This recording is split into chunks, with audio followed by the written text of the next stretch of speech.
আমন্ত্রণ দুপুরের বাংলাদেশে। শুরুতেই জানিয়ে দেব শিরোনামগুলো। রাজনীতিবিদরাই বাংলাদেশের নেতৃত্ব দেবেন, মার্কিন বিনিয়োগকারীদের বললেন প্রধান উপদেষ্টা। পাকিস্তান ও ইতালির সরকার প্রধানের সঙ্গে বৈঠক। কুষ্টিয়ায় মানবতা বিরোধী অপরাধের অভিযোগে ইনুর বিচার শুরু। আশুলিয়ায় মরদেহ পোড়ানোর মামলায় চলছে সাক্ষ্য ও জেরা। কয়েক সপ্তাহের মধ্যে দেশে ফিরবেন তারেক রহমান, আবারও বললেন ডাক্তার জাহিদ। আসনের চেয়ে বিএনপিতে মনোনয়ন প্রত্যাশী কয়েক সপ্তাহের মধ্যে ইনশাআল্লাহ তারেক রহমান এসে বিএনপির নির্বাচনী প্রক্রিয়া নয়, গণতন্ত্র পুনরুদ্ধারের শেষ লগ্ন সেটির নেতৃত্ব দিবেন। চলছে চাকসুর প্রচার গণসংযোগ। কেন্দ্রীয় সংসদে 415 জনের চূড়ান্ত তালিকা প্রকাশ। রাজশাহী বিশ্ববিদ্যালয়ে পঞ্চম দিনের মতো শাটডাউনে শিক্ষকদের একাংশ।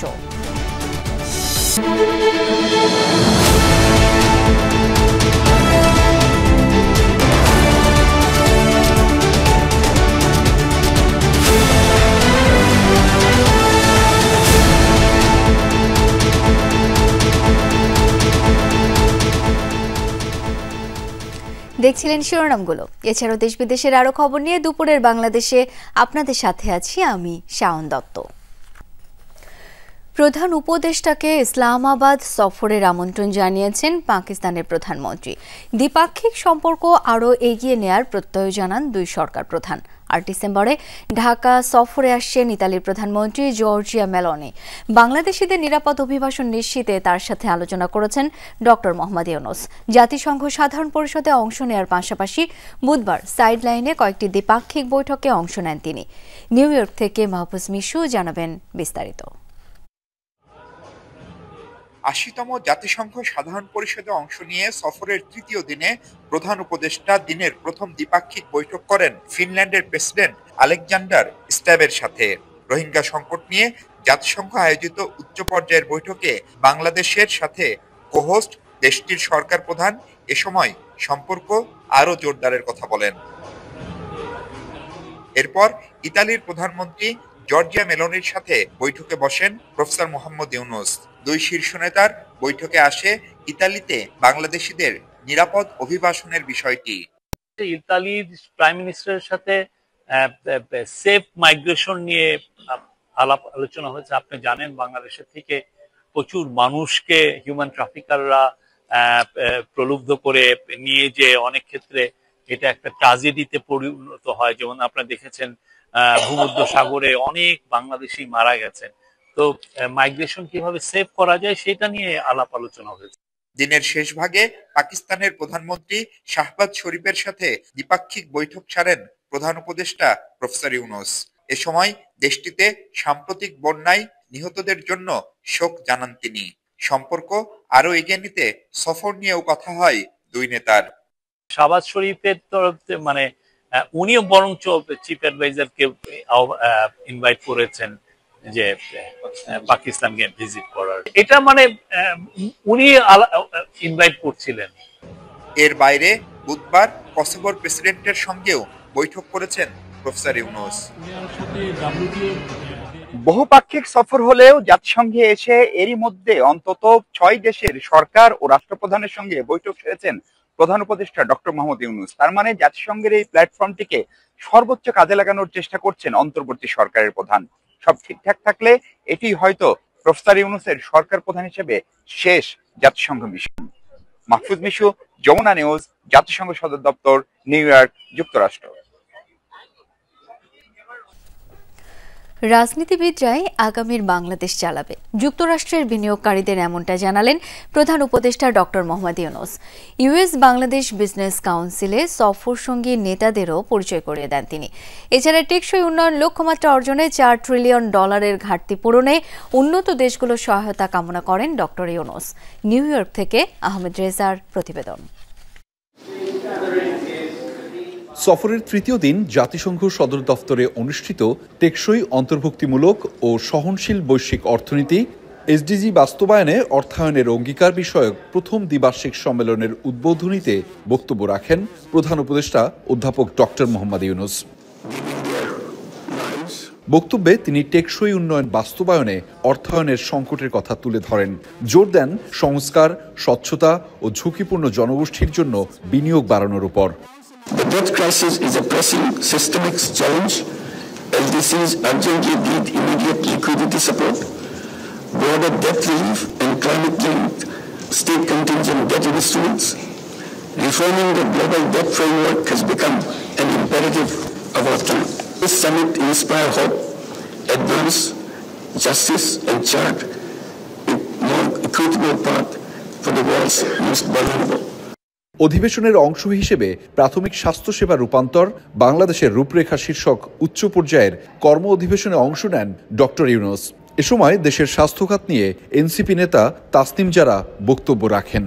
All the pharmaceutical companies, I invite them and invite some of them to create new pharmaceutical companies as a social business companies, where you will be producing medicines which are disappeared from the market because it doesn't bring you money. There's 10 such diseases, you are more familiar than me, which have not been produced because it doesn't cover the cost. Although of course, it's much better in English languages, but in non-English languages, the access to information is very, very skewed, and nature doesn't like vacuums, so misinformation comes in, and so that's what we have tried to do, so break down. বুধবার advancing reform resilience and growth শীর্ষক US Bangla executive business round টেবিলে যুক্তরাষ্ট্রের শীর্ষ ব্যবসায়ীদের সঙ্গে সফরসঙ্গী রাজনীতিবিদদের পরিচয় করিয়ে দেন প্রধান উপদেষ্টা। জানান, ফেব্রুয়ারিতেই নির্বাচিত সরকারের কাছে ক্ষমতা হস্তান্তরের প্রস্তুতি নিচ্ছে সরকার। উনি এখানে আসছেন, উনি এশিয়ার সম্পর্কে তার যে ইন্টারেস্ট এবং সাউথ এশিয়া এবং সেন্ট্রাল এশিয়া বা সাউথ এশিয়া নিয়ে যে সমস্ত ইস্যুগুলো আছে সেগুলো নিয়ে আলাপ হয়েছে। প্রত্যেকটা মিটিং এর একটা কমন থিম ছিল যে এই গভর্নমেন্টের যে ডেমোক্রেটিক ট্রানজিশনের যে জন্য যে কাজগুলো করছে, ইলেকশন হোল্ড করা ফেব্রুয়ারির প্রথম ফার্স্ট 15 days এর মধ্যে, এটা নিয়ে একটা বড় কথা হয়েছে। এর বাইরে এশিয়া সোসাইটির সংলাপেও কথা বলেন ডক্টর ইউনূস। বিশ্বজুড়ে টেকসই উন্নয়ন লক্ষ্যমাত্রা নিশ্চিতে প্রতি বছর $4 ট্রিলিয়ন মতো ঘাটতি থেকে যায় পুরো বিশ্বে। ফলে বাংলাদেশের মতো তৃতীয় সারির দেশগুলোর উপর এর প্রভাব পড়ে প্রকটভাবে। বিষয়টি থেকে উত্তরণের জন্য নজর দিতে বলেছেন প্রফেসর ডক্টর ইউনূস। একই সাথে বলতে চেয়েছেন, বিশ্ব নেতারা একত্রিত না হলে এই সংকট থেকে উত্তরণটা অনেকটা কঠিনই হয়ে যাবে। Ahmed Reza, Jamuna news, New York, যুক্তরাষ্ট্র। নিউ ইয়র্কে প্রধান উপদেষ্টা ডক্টর ইউনূস বিরোধী বিক্ষোভ ঘিরে সমালোচনা, নিন্দা আর ক্ষোভ বিক্ষোভ চলছে দেশের রাজনীতিতে। প্রধান উপদেষ্টা সফর সঙ্গী বিএনপি ও এনসিপি নেতাদের হেনস্থার ঘটনায় সবাই জানাচ্ছেন জোরালো প্রতিক্রিয়া। বিদেশের মাটিতে ডিম নিক্ষেপ ও অশ্রাব্য ভাষায় আক্রমণ দেশের জন্য লজ্জাজনক বলে মনে করেন রাজনীতিকরা। বিশ্লেষকদের অভিমত, আওয়ামী লীগের প্রতিবাদের পদ্ধতি সঠিক নয়।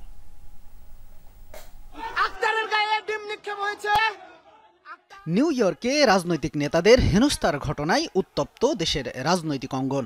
নেক্কারজনক এমন ঘটনার প্রতিবাদে হয়েছে বিক্ষোভ, আলোচনা সমালোচনার পাশাপাশি ঝড় বইছে সামাজিক যোগাযোগ মাধ্যমেও। সাধারণ মানুষ বলছে, বিদেশের মাটিতে এমন অনাকাঙ্ক্ষিত ঘটনা দেশের জন্য অবমাননাকর। ডিম নিক্ষেপ করা, ইভেন হচ্ছে গিয়ে এভাবে খারাপ ভাষায় গালি দেওয়া দেশের বাহির, এগুলো আসলে ন্যাক্কারজনক একটা বিষয়। যেটা করেছে তারা এটা একটা গর্হিত এবং আইন বিরোধী এবং দেশ বিরোধী কাজ করেছে। এটা অত্যন্ত নিন্দনীয় এবং গর্হিত কাজ হয়েছে। এটার সমুচিত জবাব দরকার। সম্মানীয় ব্যক্তিকে গালিগালাজ করা, ডিম ছুঁড়ে মারা, এটা আসলে আমরা সাধারণ চোখে দেখে এটা পুরো ভুলই জঘন্য একটা কাজ করছে। অশ্লীল ভাষায় বিক্ষোভ ও আক্রমণ এক প্রকার সন্ত্রাসী অপতৎপরতা বলে মনে করেন রাজনীতিবিদরা। বিশ্লেষকদের মতে, কার্যক্রম নিষিদ্ধ হওয়ায় আওয়ামী লীগ হয়তো এমন প্রতিবাদের পদ্ধতি বেছে নিয়েছে যা সঠিক নয়। আওয়ামী লীগের নেতাকর্মীরা বা সমর্থকরা তারা যে হামলা চালিয়েছে, তারা যে অশ্লীল অরুচিকর চিৎকার করেছে এবং নানাভাবে অপদস্থ করবার চেষ্টা করেছে, এটা এক ধরনের সন্ত্রাসী তৎপরতার শামিল। এই ধরনের তৎপরতা করে আওয়ামী লীগ রাজনীতিতে ফিরবে এরকম চিন্তা না করা ভালো। আওয়ামী লীগকে নিষিদ্ধ করা হয়েছে এবং সেভাবে প্রতিরোধ বাংলাদেশে করতে পারে না আইনগতভাবে। সেক্ষেত্রে তারা হয়তো এই স্পেসটা নিয়েছে, কিন্তু এটা ঠিক হয়নি, এটা সঠিকভাবে হয়নি। এবং এটা তো এর ফলে তো তারা যেখানে আওয়ামী লীগ সহানুভূতি পাওয়ার জায়গায় তো নাগরিকরা তার রাষ্ট্রের প্রতিনিধিকে যদি অপমানিত করেন এটা তো নেগেটিভলি দেখে মানুষ। জুলাই অভ্যুত্থানের বছর পেরুলেও অপরাধের দায় স্বীকার বা আত্মসমালোচনা করেনি আওয়ামী লীগ বলছেন রাজনৈতিক নেতারা। আর দলটির বিষয়ে আন্দোলনের শক্তিগুলোর ভূমিকা নিয়েও প্রশ্ন তুলেছেন বিশ্লেষকরা। আওয়ামী লীগকে নিয়ে যেভাবে তারা বক্তব্যটা দিচ্ছেন কার্যক্রমে তাই সেভাবে আমি দেখতে পাচ্ছি না। তো এর একটা প্রভাব যেটা মনে করেছিলাম যে ঐক্য তৈরি হবে, ঐক্য তৈরি না হওয়ার সম্ভাবনা কম। এখনও এই ক্ষেত্রে ঐক্য তৈরি হবে বলে আমি মনে করি না। তবে এক ধরনের বোধ জাগতে পারে সাধারণ মানুষের মধ্যে, রাজনীতিবিদদের মধ্যে বোধ তেমন তৈরি হয় না। গণজাগরণ গণ অভ্যুত্থানের সময় তাদের যে অপরাধ, হত্যাকাণ্ড, অনেকগুলো নারকীয় যে ঘটনা সংঘটিত হয়েছে, 14 মাস পরও এখনও তাদের কোনো আত্মসমালোচনা নেই, আত্মোপলব্ধি নেই, কোনো দায় স্বীকারের কোনো বিষয় নেই, ক্ষমা প্রার্থনা নেই। নিউ ইয়র্কের ঘটনাকে খুব নিম্ন পর্যায়ের রাজনৈতিক রুচি ও সংস্কৃতির বহিঃপ্রকাশ বলে মনে করেন রাজনীতিবিদ ও বিশ্লেষকরা। শামীম রেজা, যমুনা নিউজ, ঢাকা। জুলাই আগস্টে মানবতাবিরোধী অপরাধ মামলায় সাবেক তথ্যমন্ত্রী হাসানুল হক ইনুর বিরুদ্ধে অভিযোগ আমলে নিয়েছেন আন্তর্জাতিক অপরাধ ট্রাইব্যুনাল 2। আগামী 29 সেপ্টেম্বর অভিযোগ গঠনের শুনানি। সকালে এই মামলার আনুষ্ঠানিক অভিযোগ দাখিল করা হয়। পরে বেলা 11টা নাগাদ প্রসিকিউটর গাজী M.H. তামিম জানান, এই মামলার একমাত্র আসামি হাসানুল হক ইনু। গোটা বাংলাদেশ ঘটনাস্থল ধরে তার বিরুদ্ধে জুলাই আগস্টে গণহত্যা সুপিরিয়র কমান্ড রেসপন্সিবিলিটির দায় আনা হয়েছে। তামিম জানান, তখন মিরর নামে একটি গণমাধ্যমে সাক্ষাৎকার দিয়েছিলেন ইনু। সাক্ষাৎকারটি ভারতের মুম্বাই থেকে প্রচার করা হয়। সেখানে আন্দোলনকারীদের সন্ত্রাসী ও জঙ্গি আখ্যা দিয়ে দমনপীড়ন চালানোর উস্কানি দেন তিনি। এদিকে ট্রাইব্যুনাল 1-এ চানখারপুলের শহীদ আনাস সহ 6 জনকে হত্যা মামলায় ডিএমপির সাবেক কমিশনার হাবিবুর রহমান সহ 8 জনের বিরুদ্ধে সাক্ষ্য গ্রহণ ও জেরা চলছে। এছাড়া আশুলিয়ায় মরদেহ পোড়ানোর মামলার 6ষ্ঠ দিনের সাক্ষ্য গ্রহণ চলছে ট্রাইব্যুনাল 2-এ। এই মামলার 16 আসামির মধ্যে এমপি সাইফুল ইসলাম সহ 8 জন পলাতক। মুম্বাইয়ে দি মিরর নামে একটা সংবাদে তিনি যে সাক্ষাৎকার দিয়েছেন সেটিও এই ট্রাইব্যুনালের বিচার্য মর্মে প্রসিকিউশন ফরমাল চার্জে উল্লেখ করেছে। শেখ হাসিনার সাথে এবং তৎকালীন সরকারের প্রভাবশালী ব্যক্তিদের সাথে তিনি ফ্যাসিলিটেট করে এই বাংলাদেশের টোটাল 1400 মানুষকে হত্যা এবং 25,000 মানুষকে আহত করার অভিযোগই তার বিরুদ্ধে আনা হয়েছে। তার বিরুদ্ধে সুপিরিয়র কমান্ড রেসপন্সিবিলিটির দায় প্রসিকিউশন এনেছে ট্রাইব্যুনাল। বরিশাল জেলা ও দায়রা জজ আদালত পরিদর্শন করেছেন প্রধান বিচারপতি ডক্টর সৈয়দ রেফাত আহমেদ। সকালে তার সাথে অংশ নেয় ইউএনডিপির 7 সদস্যের প্রতিনিধি দল। তিনি আদালতের ন্যায়কুঞ্জ, লিগ্যাল এইড সহ অন্যান্য কার্যক্রম ঘুরে দেখেন। আদালতের সার্বিক কার্যক্রম দেখে সন্তোষ প্রকাশ করেন প্রধান বিচারপতি। দেশের বিভাগীয় শহরগুলোতে জুডিশিয়াল ইন্ডিপেন্ডেন্সি অ্যান্ড এফিসিয়েন্সি শীর্ষক সেমিনার আয়োজন করেছে ইউএনডিপি। এরই ধারাবাহিকতায় নগরের একটি হোটেলের হলরুমে সেমিনারে অংশ নেন প্রধান বিচারপতি। এতে বরিশাল বিভাগের জেলা ও দায়রা জজ সহ অন্যান্য বিচারক, আইনজীবীরা উপস্থিত ছিলেন। বিএনপি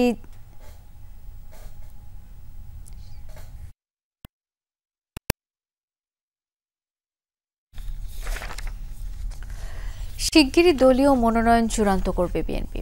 কয়েক সপ্তাহের মধ্যে দেশে ফিরে শুধু বিএনপি নয়, গণতান্ত্রিক যাত্রায় নেতৃত্ব দেবেন তারেক রহমান। এমনটাই জানিয়েছেন বিএনপির স্থায়ী কমিটির সদস্য ডাক্তার AZM জাহিদ হোসেন।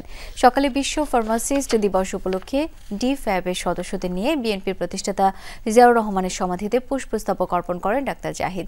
পরে সাংবাদিকদের প্রশ্নের জবাবে বলেন, 18 মাস আগ থেকে নির্বাচনের প্রস্তুতি নিচ্ছে দল। এখন পর্যন্ত কাউকে মনোনয়নের বিষয়ে সবুজ বা লাল সংকেত দেয়া হয়নি, কারণ আসনের তুলনায় মনোনয়ন প্রত্যাশী কয়েক গুণ বেশি। স্থানীয় ও জেলার নেতৃবৃন্দের পরামর্শ, দলের জরিপ, সর্বোপরি জনতার জন্য যারা কাজ করেছেন তাদের মনোনয়ন চূড়ান্ত করা হবে। এই সময় নিউ ইয়র্কে এনসিপি নেতাদের উপর হামলাকে আওয়ামী লীগের প্রতিহিংসামূলক রাজনীতির বহিঃপ্রকাশ হিসেবে আখ্যা দেন তিনি। বলেন, মাঠে আসলে জনগণই হামলাকারীদের প্রতিহত করবে। জাতীয়তাবাদী দলের ভারপ্রাপ্ত চেয়ারম্যান শুধু বিএনপির নেতৃত্ব দিবেন না, গণতন্ত্র পুনরুদ্ধারের আন্দোলনের যারা সম্পৃক্ত ছিলেন সকল মানুষের নেতা জনাব তারেক রহমান। কয়েক সপ্তাহ বলেছিলাম, ইনশাল্লাহ কয়েক সপ্তাহের মধ্যে ইনশাল্লাহ তারেক রহমান এসে বিএনপির নির্বাচনী প্রক্রিয়া নয়, গণতন্ত্র পুনরুদ্ধারের শেষ লগ্ন যেটি, সেটির নেতৃত্ব দিবেন। ত্রয়োদশ জাতীয় সংসদ নির্বাচনকে সামনে রেখে নির্বাচন কমিশনের নতুন 7টি রাজনৈতিক দল নিবন্ধন পেতে যাচ্ছে। আজ এই সংক্রান্ত প্রজ্ঞাপন জারি করতে পারে ইসি। দলগুলো হচ্ছে জাতীয় নাগরিক পার্টি এনসিপি, বাংলাদেশ আম জনগণ পার্টি, বাংলাদেশ জাতীয় লীগ, জাতীয় সমাজতান্ত্রিক দল জাসদ, শাহজাহান সিরাজ, জাতীয় জনতা পার্টি, বাংলাদেশ লেবার পার্টি ও বাংলাদেশ নিজামে ইসলামী পার্টি। এর মধ্যে বাংলাদেশ লেবার পার্টি ও বাংলাদেশ নিজামে ইসলামী পার্টি আদালতের রায় এবং বাকি 5টি রাজনৈতিক দল নির্বাচন কমিশনের নিজস্ব প্রক্রিয়ায় নিবন্ধন পেতে যাচ্ছে। ইসি সূত্রে এই তথ্য জানা গেছে নতুন দল নিবন্ধনে নির্বাচন কমিশনের সংক্ষিপ্ত তালিকায় 22টি দলের নাম ছিল। ওইসব দলের মাঠ পর্যায়ের কার্যালয় এবং কমিটি যাচাই 5টি রাজনৈতিক দল নিবন্ধন পাওয়ার যোগ্যতা অর্জন করেছে। ওই 5টি দলকে নিবন্ধন দেওয়ার প্রক্রিয়া চূড়ান্ত পর্যায়ে। এসব বিষয় নিয়ে বিকেলে নির্বাচন ভবনে প্রেস ব্রিফিং করবেন সিইসি এএমএম নাসির উদ্দিন।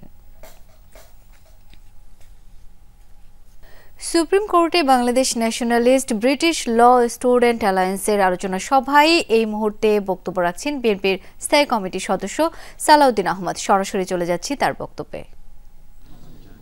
বাংলাদেশে এটা কারা চালু করতে চাচ্ছে, তাদের পিছনের উদ্দেশ্য কি? একটা উদ্দেশ্য তো অবশ্যই আছে, যাতে কিছু সিট বেশি পায়, কিন্তু আরেকটা উদ্দেশ্য আছে, বাংলাদেশে সবসময় যেন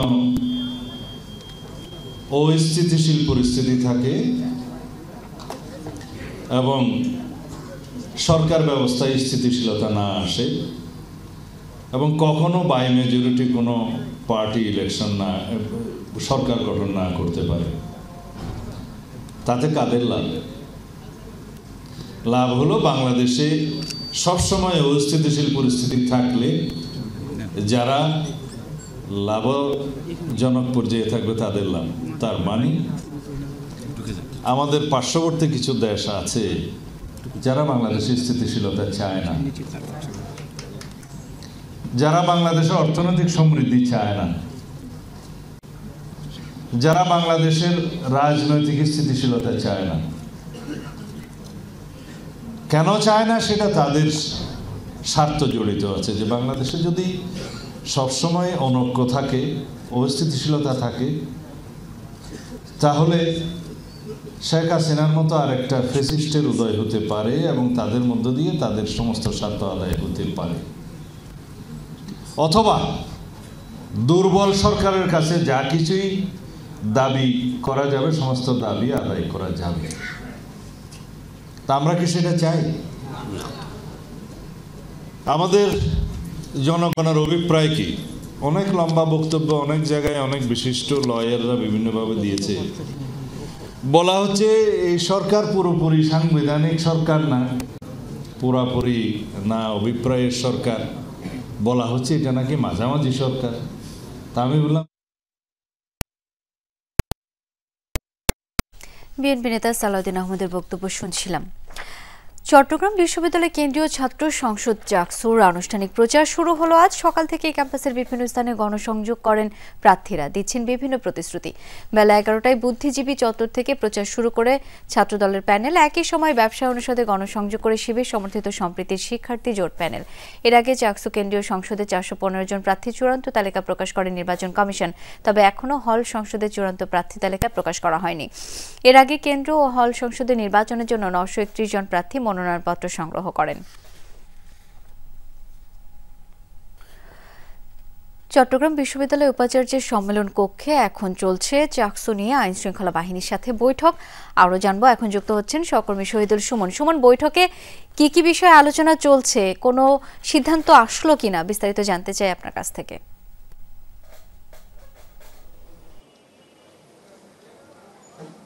শাওন, প্রায় ঘণ্টাখানেক ধরে কিন্তু এই বৈঠকটি চলছে এবং বৈঠকে চট্টগ্রামের যে আইন শৃঙ্খলা বাহিনী যতগুলো রয়েছে সবগুলো শীর্ষ কর্মকর্তারা এখানে যোগ দিয়েছেন এবং সেই সাথে বিশ্ববিদ্যালয়ের প্রশাসনের পক্ষ থেকে নির্বাচন কমিশন এবং বিশ্ববিদ্যালয়ের প্রশাসন তারাও আসলে রয়েছে। সব মিলিয়ে চাকসু নির্বাচনকে কিভাবে নিরাপদ এবং সুশৃঙ্খলভাবে করা যায় সেটি নিয়েই মূলত আলোচনা হচ্ছে এবং এখান থেকে বেশ কিছু সিদ্ধান্ত হতে পারে। অর্থাৎ কি ধরনের নিরাপত্তা ব্যবস্থা আসলে এখানে বলয় তৈরি করা হবে এবং কিভাবে বহিরাগতদের ঠেকানো যায়, সবগুলো বিষয় নিয়ে আসলে মূলত এই বৈঠকে আলোচনা হচ্ছে। এবং এখনো পর্যন্ত আমরা ভিতর থেকে আসলে কেউ বের না হওয়ায় আমরা আসলে সেখানে কি ধরনের সিদ্ধান্ত হয়েছে কিংবা কি ধরনের আলোচনা চলছে সেই বিষয়গুলো আমরা এখনো পর্যন্ত জানি না।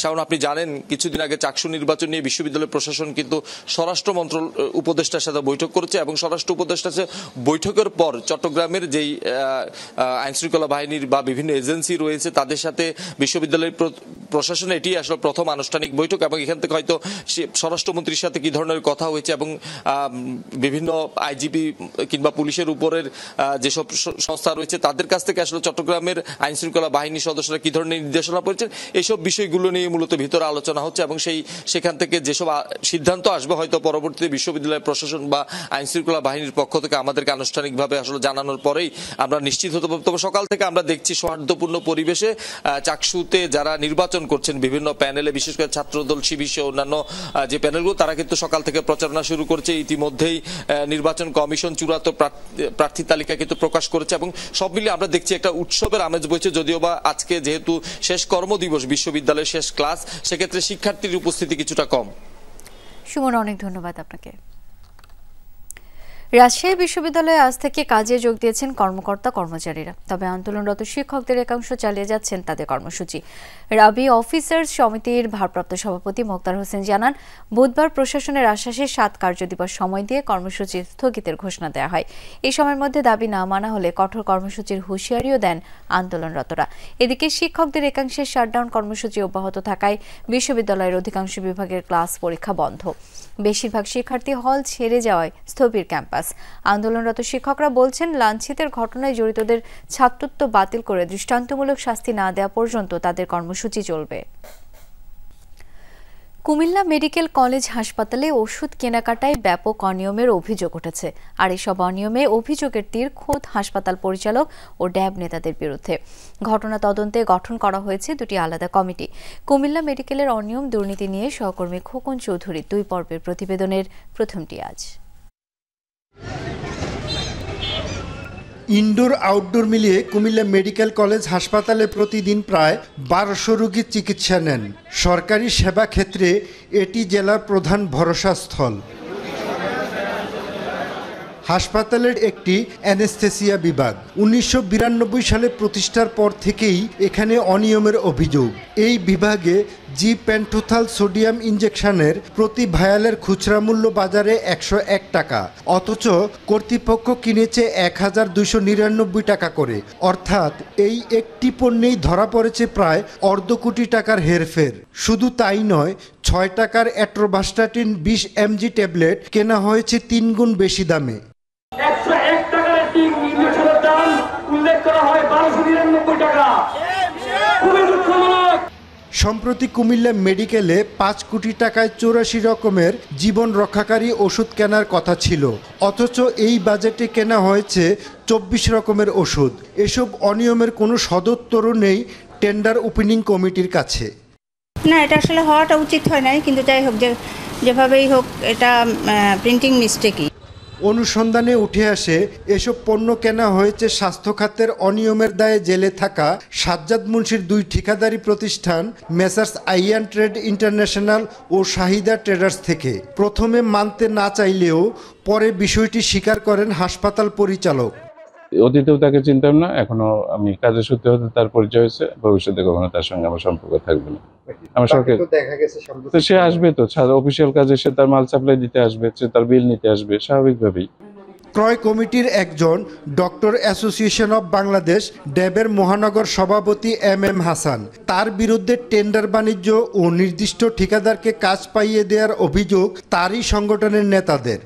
এই দুর্নীতির দায় কুমিল্লা মেডিকেল কলেজ ড্যাব ইউনিটের সবার উপরে পড়ে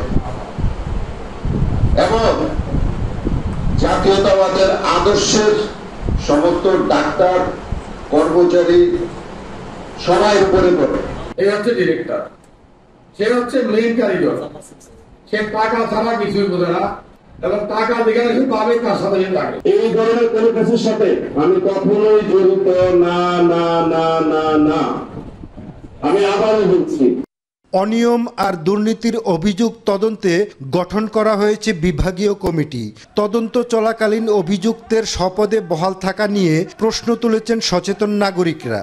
কেনাকাটার অর্থটাও খরচ হয়ে যায়, তাহলে সেই জায়গাটা যে অতিরিক্ত অর্থটা বের হলো তার জন্য দায়ী কে, তার জন্য জবাবদিহি করবে কে, সেটি চিহ্নিত করে তার বিরুদ্ধেই ব্যবস্থা নেওয়া। যেই পরিচালক এখানে দুর্নীতি করে এখনও চেয়ারে বসে আছেন এবং সঠিক দুর্নীতিবাজদেরকে যারা দুর্নীতির সাথে সম্পৃক্ত তাদের বিষয়ে আইনানুগ ব্যবস্থা গ্রহণ করার জন্য বিশেষভাবে অনুরোধ জানাচ্ছি।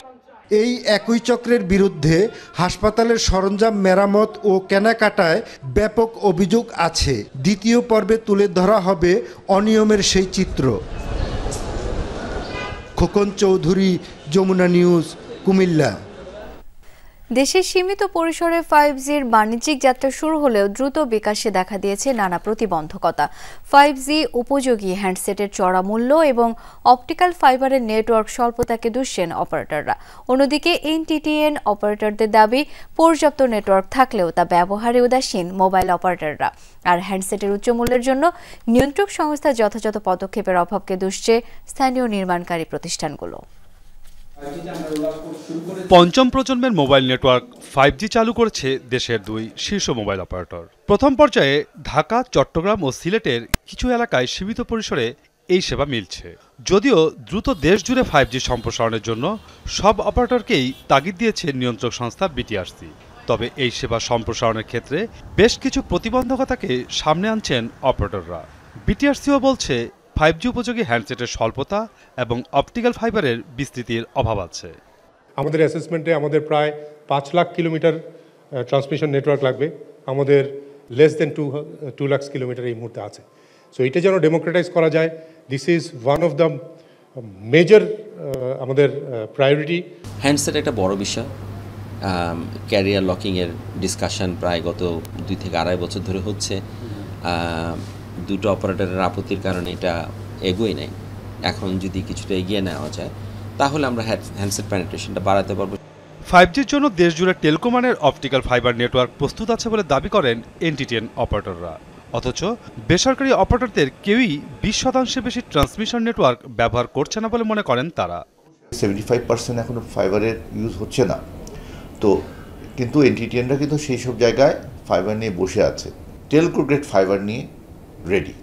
এটা কোনো মতে আমি একমত না যে এনটিটিএনের রেডি না, এবং ফাইবার যত পরিমাণ ফাইবার বিদ্যমান রয়েছে। বর্তমানে অপারেটর ভেদে নেটওয়ার্কে 5G উপযোগী হ্যান্ডসেট আছে মাত্র 8 থেকে সর্বোচ্চ 15% পর্যন্ত। উচ্চ মূল্যের জন্য 5G হ্যান্ডসেটের ব্যবহার বাড়ছে না। স্থানীয় নির্মাণ ও বাজারজাতকারী প্রতিষ্ঠানগুলোর অভিযোগ, এখনও এনইআর প্রকল্প চালু না করা এবং চোরাই হ্যান্ডসেটের বাজার বিস্তৃত হওয়ায় 5G হ্যান্ডসেট দেশে কম তৈরি হচ্ছে। এখন কিন্তু 10,000 টাকার নিচে প্রোডাক্ট আর গ্রে হয় না, এবং 15,000 টাকার নিচেও গ্রে হচ্ছে না। গ্রে হচ্ছে কিন্তু হাই এন্ড প্রোডাক্ট, এবং হাই এন্ড প্রোডাক্ট সবই কিন্তু 5G এনেবল। সো বাজারে প্রথম 5G এনেবল হ্যান্ডসেট যে কাস্টমাররা কিনছে তার 50%-এর উপর কিন্তু গ্রেই যাচ্ছে। সো সেটা আমরা একটা ভয়ঙ্কর পরিস্থিতির দিকে দেখছি। আমরা দেখছি যে আমরা 5G হ্যান্ডসেট আসলে ম্যানুফ্যাকচারিং করে আমরা গ্রের সাথে পাচ্ছি না।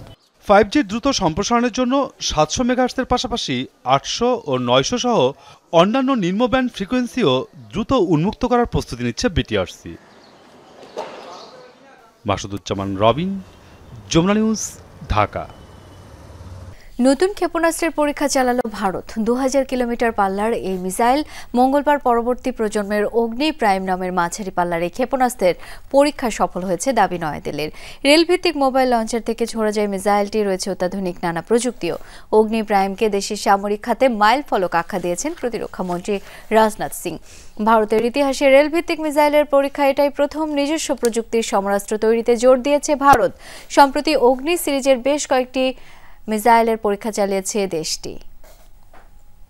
আর কয়েকদিন পরেই হিন্দু ধর্মাবলম্বীদের সবচেয়ে বড় উৎসব দুর্গাপূজা। সারা দেশে চলছে ব্যাপক প্রস্তুতি।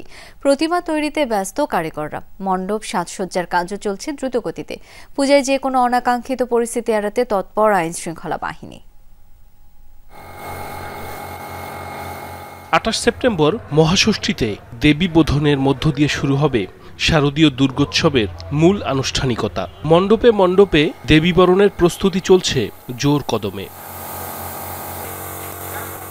ঠাকুরগাঁওয়ে এবার 475টি মণ্ডপে আয়োজন করা হয়েছে দুর্গাপূজার। ব্যস্ততার শেষ নেই কারিগরদের, প্রতিদিন গভীর রাত পর্যন্ত কাজ করছেন তারা। জানান, গেলবারের চেয়ে এবার প্রতিমার সংখ্যা বেশি। ভক্তি ভরে তুলির আঁচড়ে ফুটিয়ে তুলছেন দশভুজা দেবীর মনোমুগ্ধকর রূপ। গত 3 বছর থেকে আমরা ফ্লাওয়ারেতে কাজ করতেছি। কাজগুলো আমরা খুব ভালো করবো, খুব চেষ্টা করতেছি। গতবারও আসছিলাম, দেখছি অনেক ভালো লাগছে, তাই এবারও আসলাম, দেখি এখন যে যাচ্ছিলাম তো দেখে যাই কেমন হচ্ছে। শারদীয় উৎসব নির্বিঘ্নে উদযাপন করতে কয়েক স্তরের নিরাপত্তার ছক সাজিয়েছে প্রশাসন। সব দিক মাথায় রেখেই কাজ করছে আইন প্রয়োগকারী সংস্থাগুলো। প্রত্যেকটি পূজা মণ্ডপে আনসার সদস্য মোতায়েন থাকবে। ইম্পর্টেন্ট কিছু পূজা মণ্ডপে আমরা পুলিশ সদস্য মোতায়েন করবো। টহল কার্যক্রম থাকবে, যেটাকে বলে মোবাইল পার্টি। বাংলাদেশ সেনাবাহিনী ঠাকুরগাঁয়ে যারা নিয়োজিত আছে তাদের মোবাইল পার্টি থাকবে। ব্রাহ্মণবাড়িয়ার 9 উপজেলায় এবছর 577টি মণ্ডপে দুর্গাপূজা পালিত হবে। এরই মধ্যে 90 ভাগের বেশি কাজ শেষ হয়েছে। শেষ ধাপে রঙের পর প্রতিমা পৌঁছে দেওয়া হবে মণ্ডপগুলোতে। সাজগুজের কাজ চলছে, রঙের কাজ প্রায় আমার শেষ। এখন সাজ দিয়ে আমরা পার্টির কাছে আমরা বুঝে দিতেছি। আইন শৃঙ্খলা বাহিনীও তারাও আমাদেরকে অনেক সাহায্য সহযোগিতা করে। মায়ের পূজাটা আসলে সবার মনে আলাদা একটা খুশি আসে। অশুভ শক্তি বিনাশ করে মর্তে শান্তি আনবেন দুর্গতি নাশিনী, এই আশা ভক্ত অনুসারীদের। সাইফ আহমেদ, যমুনা নিউজ। রাশিয়ার কাছ থেকে অত্যাধুনিক যুদ্ধবিমানের বহর হাতে পেয়েছে ইরান। এই দফায় তেহরানকে MiG-29 মডেলের একাধিক ফাইটার জেট সরবরাহ করেছে মস্কো। বর্তমানে দেশটির সিরাজ ঘাঁটিতে অবস্থান করছে আকাশযানগুলো। এক পার্লামেন্ট সদস্যের বরাতে এমন দাবি করেছে ইরানের গণমাধ্যমগুলো। বলা হচ্ছে, রুশ ও চীনা আকাশ প্রতিরক্ষা ব্যবস্থা সহ আরও উন্নত প্রযুক্তির সুখোই 35 যুদ্ধবিমান হাতে পেতে যাচ্ছে খামেনি প্রশাসন। আদিকালের যুদ্ধবিমানের কারণে বরাবরই আকাশপথের সক্ষমতায় পিছিয়ে মধ্যপ্রাচ্যের অন্যতম পরাশক্তি ইরান। ক্ষেপণাস্ত্র ভাণ্ডারে এগিয়ে থাকলেও ভালো যুদ্ধবিমানের অভাব বরাবরই ভুগিয়েছে IRGC-কে। পশ্চিমা নিষেধাজ্ঞার কবলে পড়ে বিমান বাহিনীকে তেমন আধুনিকায়ন করতে পারেনি খামেনি প্রশাসন। মিত্র রাশিয়ার দেয়া যুদ্ধবিমান বহরে থাকলেও সংখ্যায় ছিল তা খুবই সীমিত। এবার রাশিয়ার তৈরি যুদ্ধবিমানের নতুন বহর হাতে পেয়েছে ইরান। পিছিয়ে পড়া বিমান বাহিনীকে শক্তিশালী করতে সমর ভাণ্ডারে যুক্ত হয়েছে এক ঝাঁক MiG-29 ফাইটার জেট, যা সরবরাহ করেছে ঘনিষ্ঠ মিত্র রাশিয়া। দেশটির পার্লামেন্টের জাতীয় নিরাপত্তা কমিটির এক সদস্যের সাক্ষাৎকার ঘিরে তৈরি হয়েছে জোরালো গুঞ্জন, যার বরাত দিয়ে এমন দাবি করেছে ইরান সহ বহু আন্তর্জাতিক গণমাধ্যম। প্রতিবেদনগুলোতে দাবি করা হয়, কৌশলগত গুরুত্বপূর্ণ ফার্স প্রদেশের একটি ঘাঁটিতে মোতায়েন করা হয়েছে নতুন যুদ্ধবিমানগুলোকে। এদিকে আরও উন্নত প্রযুক্তির এবং 4.5 জেনারেশনের সুখোই 35 যুদ্ধবিমানও হাতে পেতে যাচ্ছে ইরান বলে দাবি করে সংবাদ মাধ্যমগুলো। যুদ্ধবিমান ছাড়াও উল্লেখযোগ্য পরিমাণে রাশিয়া ও চীনের তৈরি S-400 এবং HQ-9 আকাশ প্রতিরক্ষা ব্যবস্থা হাতে পাবে তেহরান, এমনটাও বলা হয় প্রতিবেদনে। অনিক রহমান, যমুনা নিউজ। দুপুরের বাংলাদেশের প্রথম ঘন্টা থেকে আমি শাওন দত্ত বিদায় নিচ্ছি। পরের ঘন্টার খবর নিয়ে ফিরবেন সহকর্মী ইশরাত জাহান। সাথেই থাকুন।